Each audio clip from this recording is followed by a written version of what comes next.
than just average. You are not an ordinary woman. You're not ordinary. You are more than amazing. Phenomenal woman. Wow. I didn't know I was competing with the Wiz tonight. Wow. I did not know that. How's everybody doing? How's everybody doing? I'm so glad to be with you tonight. And since you guys are sacrificing the Wiz for this, I won't be long. Need a pickup tonight, Pastor? Well, you're going to get one tonight. Hey, Pastor D, glad to see you, sir. Nicole, God bless you. Man. Keisha, what you doing? You're not driving, are you? You better not be driving and scoping at the same time. Let's get into this. The 10 habits of a powerful woman. Yeah, I am going to recap. Let me just pick and choose where I'm going to go, though. A powerful woman, this is how we defined a powerful woman. A powerful woman is a woman who possesses the character, determination, and intellect to produce the desired results for her life, regardless of obstacles or circumstances. She lives with undistracted purpose and relentless pursuit of personal vision. In other words, she is not stopped by anything or anyone. There's nothing that breaks her. She presses her way through whatever she has to press through to get to the place that God predestined for her. Now, number one, we said 10 habits of a powerful woman. Number one, powerful women conquer their emotions. Powerful women conquer their emotions. The biggest thing is that Real Talk Kim on there. Look, I need to talk to you because I need you to come preach for me. And I was sitting there today thinking, now, how can I get a contact information on you? I need you to contact me. I need you to come do something for me next year. Something that God put in my heart for you to do for me. Yeah, that's the woman now. So my wife is going to put that email address on it, and I need you to reach out to me so I can talk to you. Something I need you to do for me. Powerful women conquer their emotions. If you are not in control of your emotions, someone else is. And the biggest thing that the world will use against a powerful woman is that you are too emotional for serious responsibility. You cannot buy into the idea that because you're a woman, you have the right to be an emotional basket case. Number two, we said that a powerful woman is a student of the way men think. Would you go into a lion's den before you studied the behavior of the lion? Why would you go into a male-dominated, perverted society where the men are hunters and the men view you as the prey without an understanding of the way men think? Men are always studying the way you think. This is how men can push your buttons and get you to do whatever they want you to do, because they are students of the way you think. Number three, powerful women value financial independence. Powerful women are not more concerned about red bottoms than they are their bottom line. Powerful women have something in the bank. They don't have all their money on their feet and their backs. They don't drive up and down the street with all their money. They don't wear all their money in their head or their hair. Powerful women have something in the bank. They're not sitting around settling for men just because they need somebody to bring money. Powerful women have their own money. That Proverbs 31 woman, she had a rich man. She had a rich man, but she had her own business. She was making her own money. She had a great relationship with her husband. Number four, just recapping. Powerful women focus on self-actualization rather than sitting around every day. When is my man going to come? When is my husband going to come? Praying all day, every day about a husband, a relationship. Powerful women manifest themselves. They work on self-actualization. They work on manifesting their full potential. Kings are looking for queens. Queens maximize their potential. Number 5. All right. Powerful women don't tolerate insecurity in themselves. Powerful women they're not concerned with who's in the room. Powerful women are not intimidated by other women around their husband or their man. My brother said the other night, he said, a queen knows that nobody else can fit her crown. I like that one. Powerful women do not tolerate insecurity within themselves. There's too much insecurity. You cannot be insecure and a diva at the same time. Too many women around here talking about, I'm a diva. And they insecure about every little woman show up, every little thing happen. They're walking in insecurity. Powerful women are not insecure. They do not tolerate insecurity within themselves. All right, now let's move on to number 6. If you need to see the lesson, it's on my YouTube channel, Robert Blakes, and 1 through 5 is on YouTube. Robert Blakes at YouTube. All right, number 6, powerful women do regular spiritual detox. In other words, powerful women do not allow their ears, their minds, or their hearts to become trash cans, littered with past offenses and outdated bitterness. Powerful women dispose of the trash in pursuit of the treasure. What is one of the main things that holds women, that will hold a woman down and hold a woman in a place of mediocrity? Bitterness, holding on to grudges, holding on to stuff, drinking the poison, waiting for somebody else to die. You got to empty the trash can. You got to let all of these people go that you're mad with, all of these people that you're angry with.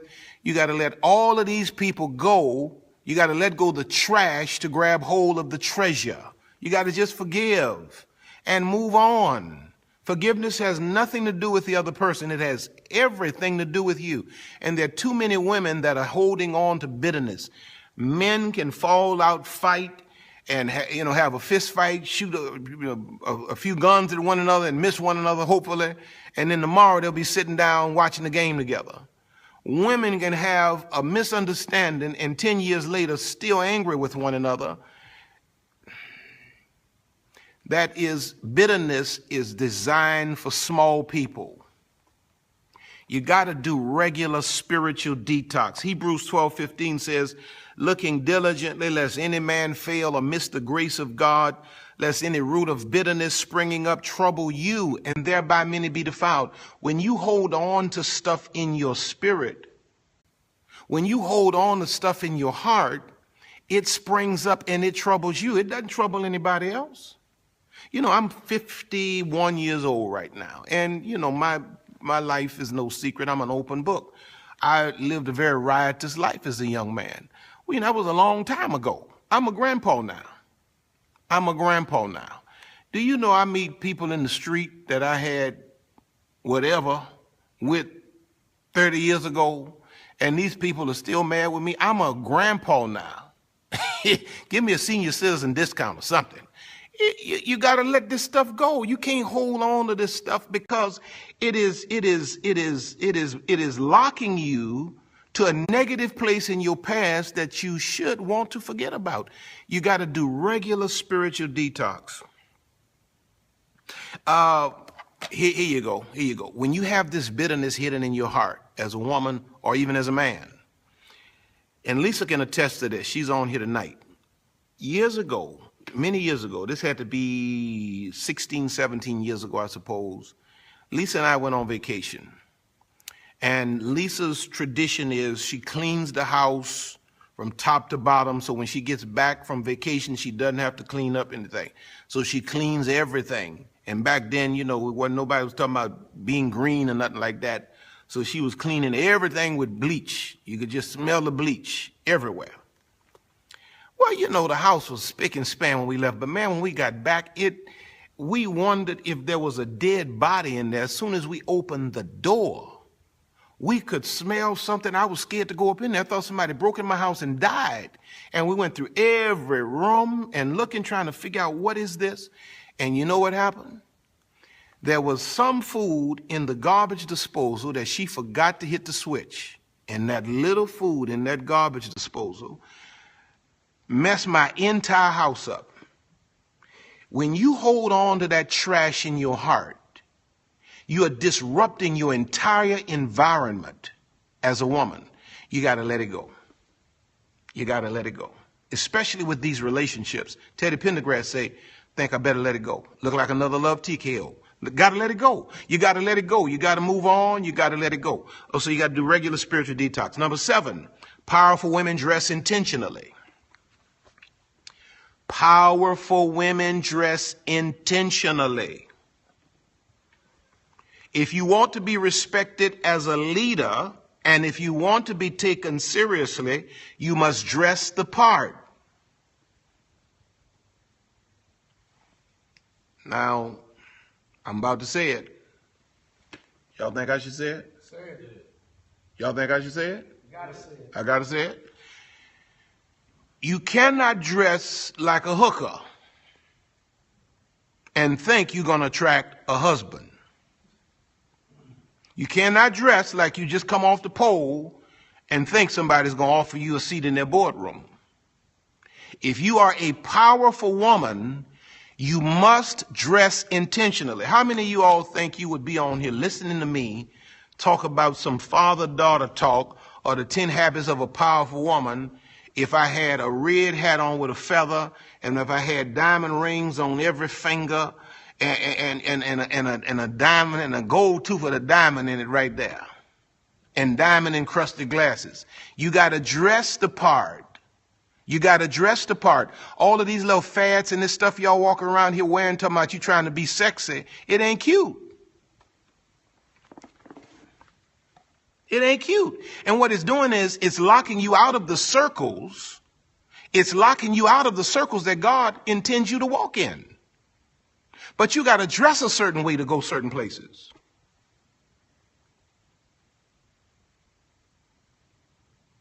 Doesn't matter how brilliant you are. It doesn't matter how educated you are. It doesn't matter how much you know. If you don't dress the part, nobody's going to pay attention to you. Nobody. You may be the greatest woman in the world, but you may be misrepresenting yourself with your dress code. Your dress code is your billboard. What are you advertising?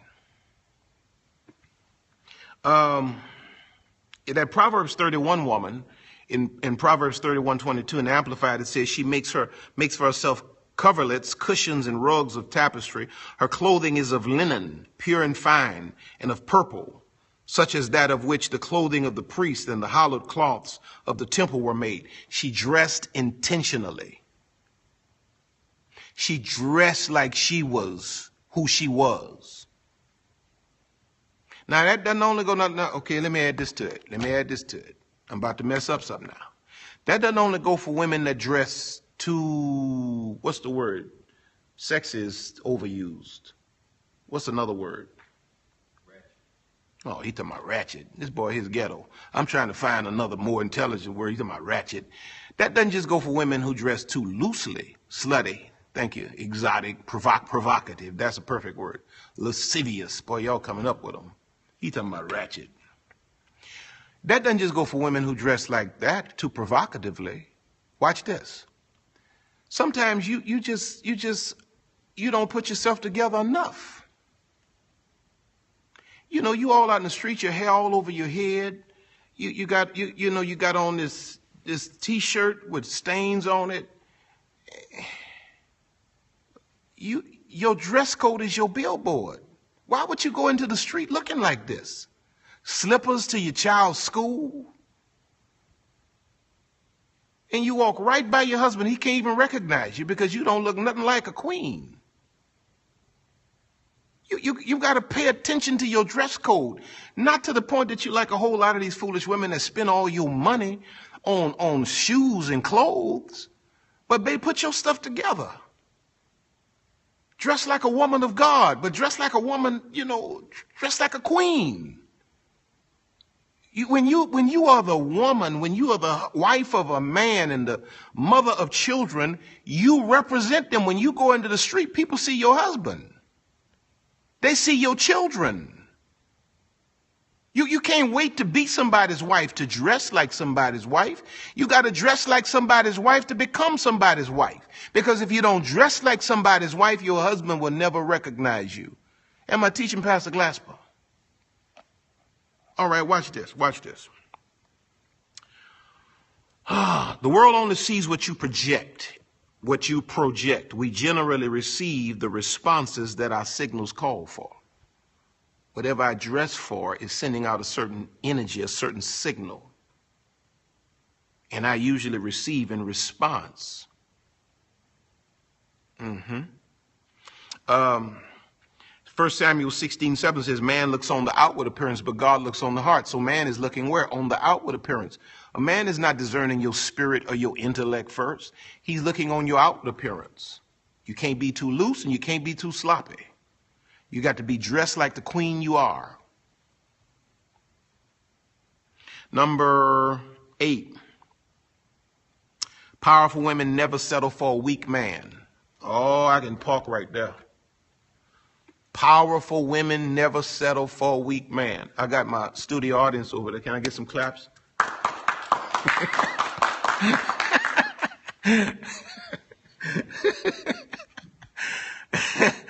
Powerful women never settle for a weak man.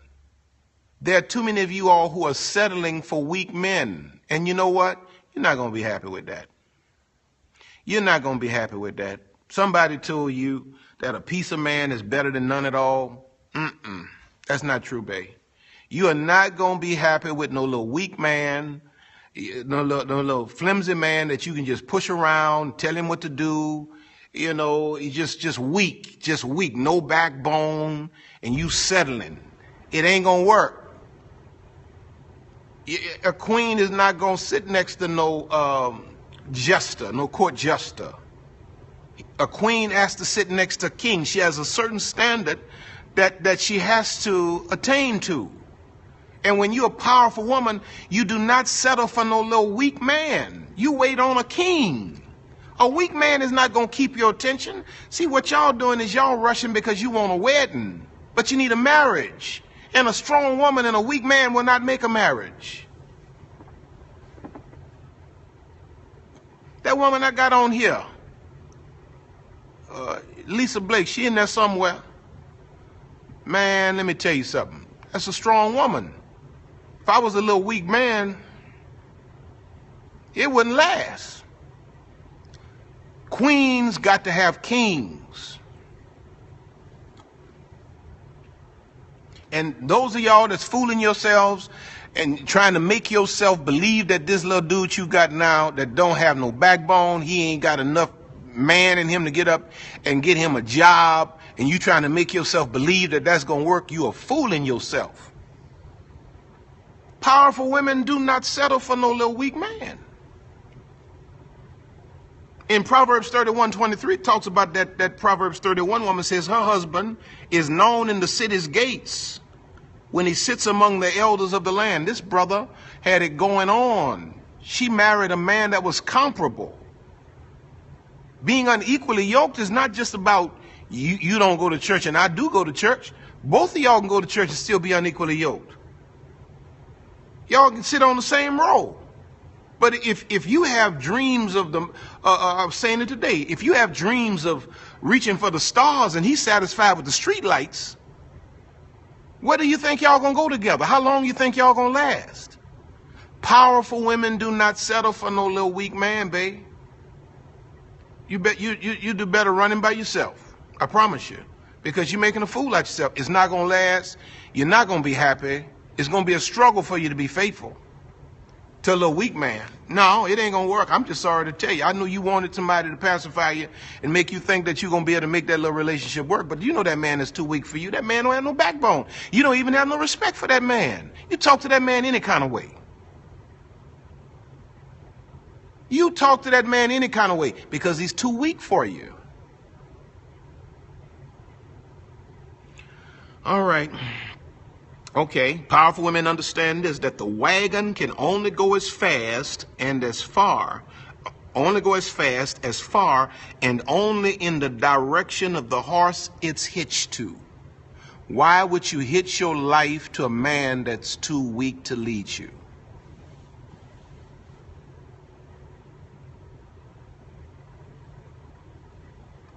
In 1 Peter 3:7, it says, likewise, husbands, dwell with them, the wives, according to knowledge, giving honor unto the wife as unto the weaker vessel. The wife should be the weaker vessel, and as being heirs together of the grace of life. Oh, what a sad day it is when the man is the weakest one in the house. Red flags. There you go. Sad day when the man is the weakest one in the house. Y'all hear something in the backyard, he tell you, babe, go check it out. Can I get some claps from my studio? Go check it out. Go check it out. Go check it out. Oh, Lord. See, because when a woman, now listen to this carefully, when a woman is stronger than her man, the chemistry of the relationship is out of balance. When a woman has more testosterone than the man she sleeps next to, when he folded up in a fetal position, crying, you rubbing on him, you got to console him. Number nine. Powerful women do not offend in speech. Powerful women don't walk around cussing folk out.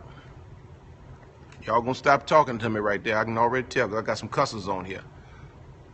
Powerful women are not walking around cussing people out. Powerful women are not walking around here giving everybody a piece of their mind. Powerful women learn to keep it in until the right time to deliver it, if it is ever to be delivered.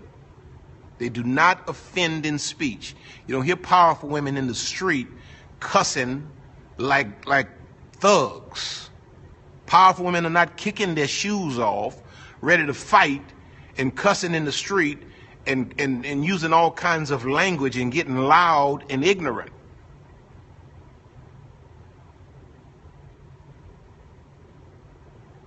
It ain't happening. Some of this stuff you see on these reality shows, that's not cute. That makes for good ratings, but that's horrible. To see women just, at one another like thugs in the street, like men, cussing like men. You got to bleep these women out on TV? Proverbs 31, woman, in verse 26, it says, she opens her mouth in skillful and godly wisdom, and on her tongue is the law of kindness, giving counsel and instruction.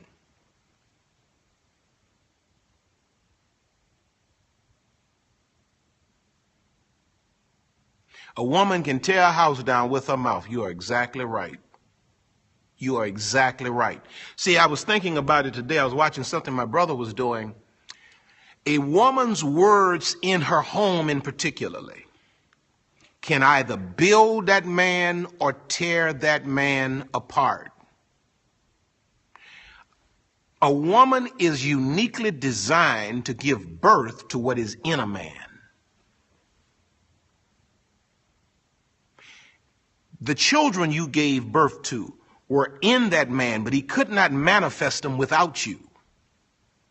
Likewise, there are seeds of greatness in your man that if you learn to use your words properly, because in the kingdom, words are the creative material.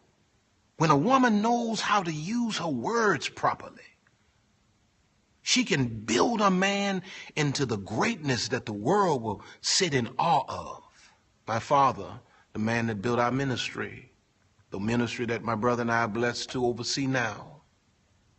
He started out in a little bitty church, not big as this stage that I'm actually sitting on, with a handful of people. And he had all kinds of issues, but he had a woman who knew how to talk to him. She respected him, and she spoke life into him. And when he left here to go to heaven, he started off in a little building, not big as this stage I'm on, with about 16 people. When he left here at his funeral, they had or nearly 5,000 people there on a Tuesday morning. On a Tuesday morning. What if it had been on a Friday or Saturday? But she built him. Wise women do not offend with speech. You do not talk to your children. You're no good like your daddy. You and his daddy may not have made it, but don't speak death into your child. Powerful women do not offend in speech. Look what the Bible says in Proverbs 29:11. It says, a fool uttereth all his mind, but a wise man keeps it in till afterwards. Everything that's on your mind comes out of your mouth, you're a foolish woman.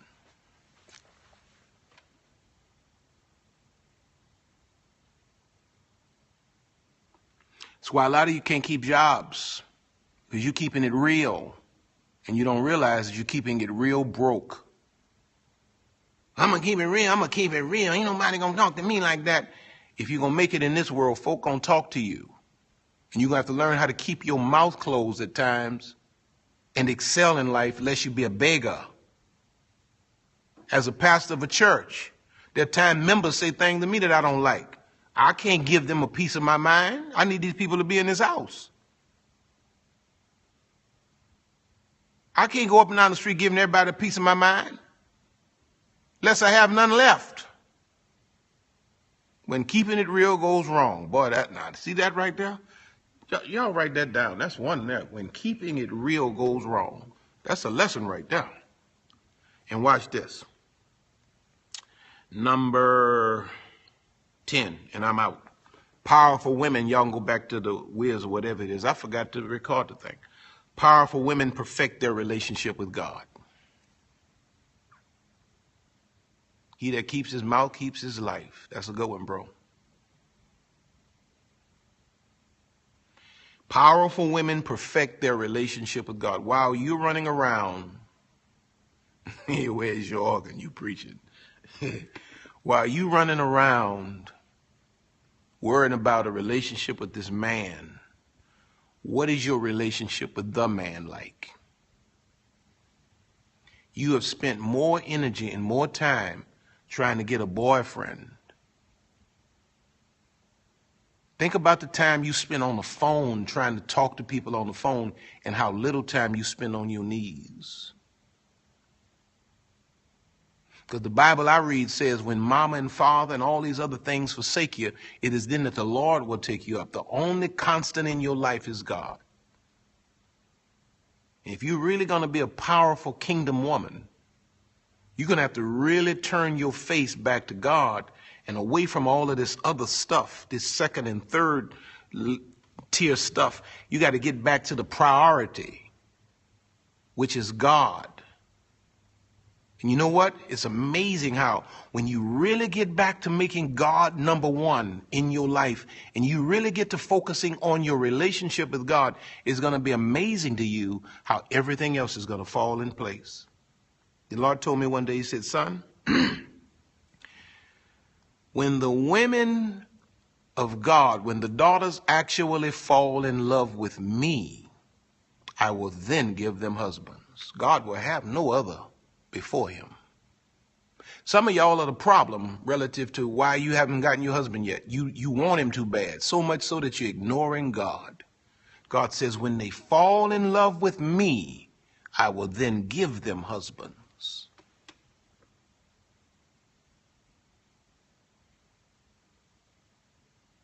Right now, if God gave you a husband with the desperate mindset you have, you make a god of the man. You be there worshiping the man.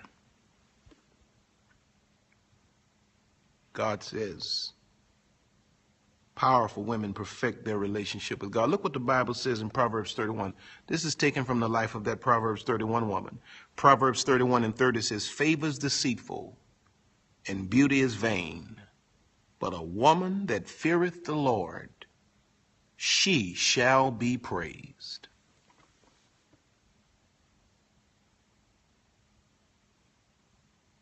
She shall be praised.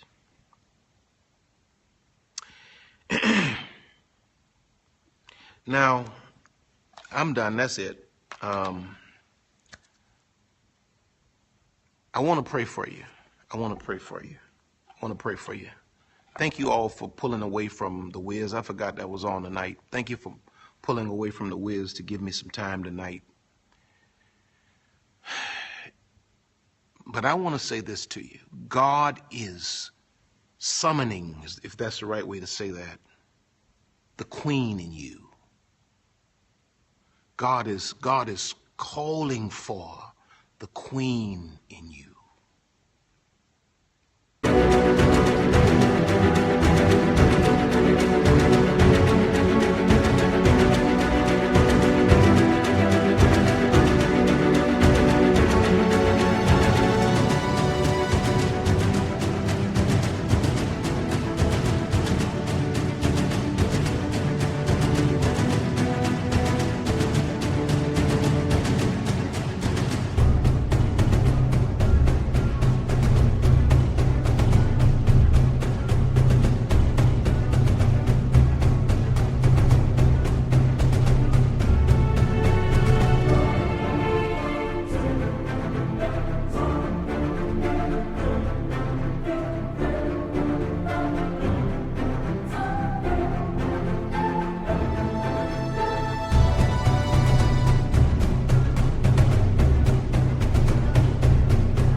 It's time for you now to rise and to take your rightful place on the throne of greatness. You're not designed to be an average woman, an average chick, they might say. You're a queen. You're a daughter of the king. Your royalty runs through your blood. You can't walk around and live any kind of way. You're a powerful woman.